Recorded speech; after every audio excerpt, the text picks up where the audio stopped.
जय श्री राम कृष्ण हरि। साईं राम जी, सभी साईं भक्त। आज हम बाबा के दूसरे बड़े संदेश पर बात करेंगे। आप सभी का साईं बाबा सीरीज़ के एपिसोड 2 में स्वागत है। आज हम बात करेंगे दूसरे बड़े संदेश पर। एक ऐसा संदेश जो ना सिर्फ शिरडी बल्कि पूरे देश के लिए एक मिसाल बन गया। सबका मालिक एक। बाबा कहते थे, भगवान एक है, चाहे तुम उसे अल्लाह कहो, राम कहो, ईश्वर कहो, वाहेगुरु कहो, सब एक ही रोशनी का नाम है। आइए बाबा के इस अमर संदेश को समझने के लिए जो 2 कहानियों की यात्रा पर चलते हैं। कहानी पहली, मंदिर और मस्जिद का राज। बाबा ने अपना अधिकांश समय द्वारकामाई मस्जिद में बिताते थे, लेकिन हर बार आरती के समय मंदिर में भी जाते और पूजा करते थे। एक दिन कुछ लोगों ने पूछा, बाबा आप मस्जिद में रहते हो, फिर मंदिर में क्यों आते हो? बाबा मुस्कुराए और बोले, बेटा मैं मस्जिद में रहता हूँ क्योंकि यहाँ अल्लाह का नाम लिया जाता है। मंदिर में इसलिए आता हूँ क्योंकि यहाँ राम का नाम लिया जाता है। मैं दोनों को एक ही रूप में देखता हूँ। तुम लोग अलग अलग हो, पर मैं दोनों में एक ही नूर देखता हूँ। उन्होंने एक छोटा सा दिया उठाया और बोला, जैसे जे एक दिया कई दिए जला सकता है, वैसे ही एक मालिक कई नामों से जाना जा सकता है। बाबा के लिए धर्म, जाति, वर्ग का भेदभाव मायने नहीं रखता था।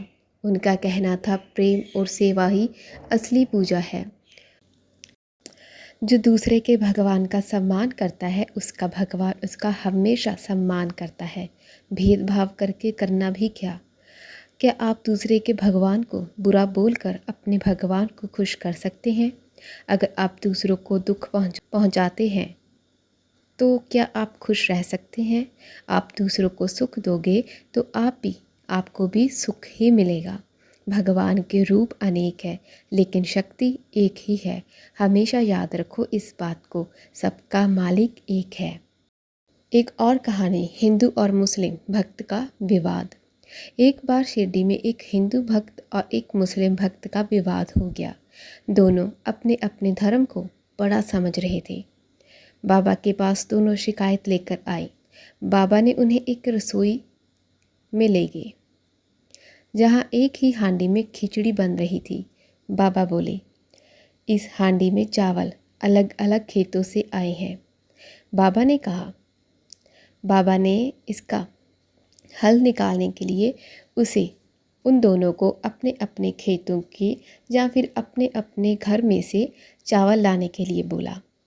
वो दोनों अपने अपने घर से चावल लेकर आए और बाबा ने उसे एक ही हांडी में डालकर खिचड़ी बना दी। बाबा बोले, इस हांडी में चावल अलग अलग घरों से आए हैं, पर जब पक गए तो एक हो गए। तुम दोनों भी अलग अलग जगह से आए हो, पर तुम्हारा मालिक एक ही है। दोनों भक्त शर्मिंदा हुए और एक दूसरे को गले लगा दिया। ऐसा होता है, बहुत बार ऐसा होता है कि हम जाति धर्म के मामले में फंस कर रह चुके हैं या फिर रह रहे हैं।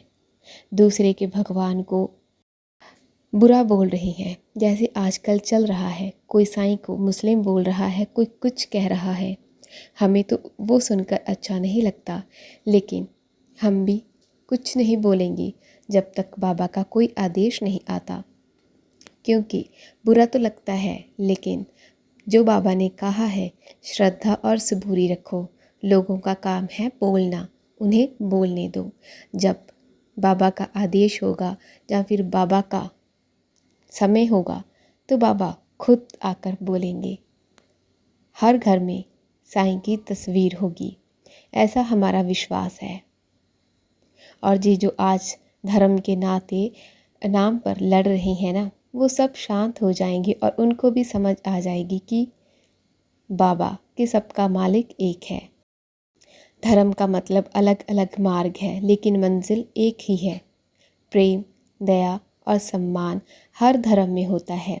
बाबा का ये संदेश आज भी समाज को तोड़ने के बजाय जोड़ने का काम करता है। अगर ऐसा होता, अगर बाबा ये कहते कि उनके भक्त ही हर जगह हो, तो वो यही कहते कि सब भक्त मेरी पूजा करें। बाबा ने ऐसा नहीं कहा। बाबा ने ऐसा भी नहीं कहा कि मैं सबका मालिक हूँ, कि मैं भगवान हूँ, मैं सबका मालिक हूँ। नहीं कहा ना बाबा ने। तो फिर बाबा इतना ही कहते हैं कि सबका मालिक एक है और सभी को मिलजुल कर रहने की प्रेरणा देते हैं, आदेश देते हैं। सब मिलजुल कर रहेंगे तो बाबा भी खुश होंगे। तो साईं भक्तों, अगर हम अपने बाबा का ये संदेश अपने दिल में उतार लें तो ना सिर्फ हमारी ज़िंदगी में प्रेम होगा, बल्कि समाज में भी एकता का दिया जल उठेगा।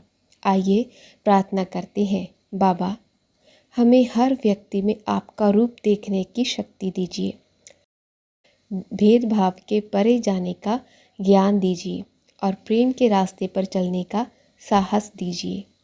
बाबा आप हम पर अपनी कृपा बनाए रखना ताकि हम आपका नाम रोशन कर सकें। हमें दुनिया से दूर रखना, जो दुनिया भेदभाव करना जानती है उनसे परे रखना, क्योंकि हम उनमें से उनके साथ मिलना नहीं चाहते जो भेदभाव करना जानता है, जो भेदभाव फैलाना जानता है। हम आपके भक्त हैं, हमारे लिए सबका मालिक एक है और हम हमेशा यही कहेंगे कि सबका मालिक एक है, सब में भगवान है। सभी के भीतर भगवान को हम हमेशा प्रणाम करेंगे और आपके चरणों में हमेशा लिपटे रहेंगे। आपको छोड़कर कहीं नहीं जाएंगे, लेकिन किसी और के भगवान का अपमान भी नहीं करेंगे। आपने जो सिखाया है, आपने जो आदेश दिए हैं, आपके जो वचन है, हमें उन पर हमेशा खरे उतरने का साहस दीजिएगा, शक्ति दीजिएगा कि हम किसी के भगवान का अपमान ना कर पाए, हमेशा सबका सम्मान करते रहें। साईं भक्तों, ये था आज का साईं संदेश सीरीज़ का एपिसोड 2 और आप सभी से विनती करती हूँ या गुजारिश करती हूँ कि आप इस सीरीज़ के साथ जुड़े रहिएगा और आप बताइए कि आज के एपिसोड में आपको क्या सीखने को मिला। कमेंट बॉक्स में ज़रूर बताइएगा और इस सीरीज़ के साथ जुड़े रहिएगा। सिर्फ 7 दिन की ही बात है, 7 दिन डेली साईं सीरीज़ के एपिसोड आते रहेंगे, साईं चमत्कारों से भरे हुए, साईं के आदेशों के, साईं के संदेशों से भरे हुए। तो चलिए मिलते हैं कल एपिसोड 3 में और देखते हैं कल साईं बाबा का क्या संदेश आता है। आप सब इस सीरीज़ के साथ ऐसे ही जुड़े रहिएगा। मिलते हैं कल, तब तक के लिए अपना और अपनों का ख्याल रखिएगा और इस सीरीज़ के साथ जुड़े रहिएगा। साईंनाथ आप सभी को हमेशा खुश रखे, आपका कल्याण करे, हर दिन मंगलमय हो, यही साईं से प्रार्थना है।